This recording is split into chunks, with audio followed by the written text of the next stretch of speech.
Hi hello welcome back to my channel. బొరుగులు ఉప్మా లేదా ఉగ్గాని అండి. టేస్టీగా క్విక్గా చేసుకునే ఉగ్గాని రెసిపీ చూద్దాము.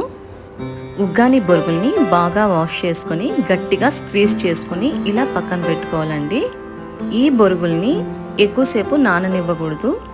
బొరుగులు లేదా మరమరాల్ని బాగా వాష్ చేసుకొని పక్కన పెట్టుకుంటే రెసిపీ అయితే చాలా క్విక్గా చేసుకోవచ్చు. సన్నగా తరిగిన ఒక పెద్ద ఆనియన్, 10 to 12 వెల్లుల్లి రెబ్బలు, సన్నగా తరిగిన కొత్తిమీర, కరివేపాకు, 3 to 4 పచ్చిమిర్చి చీలికలు, పొడి కోసం వెల్లుల్లి, ఎండుమిర్చి, పుట్నాల్ని పొడి చేసుకోవాలండి.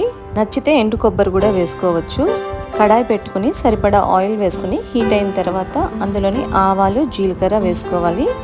అవి కాస్త చిటపట్లాడిన తర్వాత వెల్లుల్లి రెబ్బలు వేసి ఫ్రై చేయాలి. అందులోనే కట్ చేసుకున్న పచ్చిమిర్చి, సన్నగా తరిగిన ఆనియన్స్ వేసి బాగా ఫ్రై చేసుకోవాలండి. నా ఛానల్ ఫస్ట్ టైం చూస్తుంటే ఛానల్ సబ్స్క్రైబ్ చేయండి. బెల్ ఐకాన్ క్లిక్ చేస్తే నా వీడియో నోటిఫికేషన్స్ అయితే వచ్చేస్తాయి. ఇలా వెల్లుల్లి రెబ్బలు, ఆనియన్స్ మంచిగా గోల్డెన్ కలర్ వస్తే టేస్ట్ చాలా బాగుంటుందండి. రెసిపీ స్కిప్ చేయకుండా చూడండి. అండ్ మన ఛానల్ లింక్ని ఫ్యామిలీ అండ్ ఫ్రెండ్స్తో షేర్ చేయండి. ఇందులోనే పచ్చి కరివేపాకు కూడా వేసి ఫ్రై చేసుకోవాలి.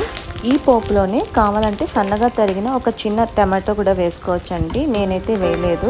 ఆనియన్స్ వేగిన తర్వాత పసుపు, టేస్ట్కి తగ్గ సాల్ట్, మన స్పైస్ని బట్టి మిర్చి పౌడర్ వేసుకుని బాగా ఫ్రై చేసుకోవాలి. ఇలా ఫ్రై అయిన ఆనియన్స్లో బొరుగులు వేసుకోవాలండి. బొరుగులు ఎప్పుడు అట్ ఏ టైం వేసేయకూడదు. పోపులో కాస్త వేసి బాగా మిక్స్ చేసి అగైన్ మళ్ళీ వేసుకుంటూ కలుపుకుంటే చాలా బాగుంటుంది.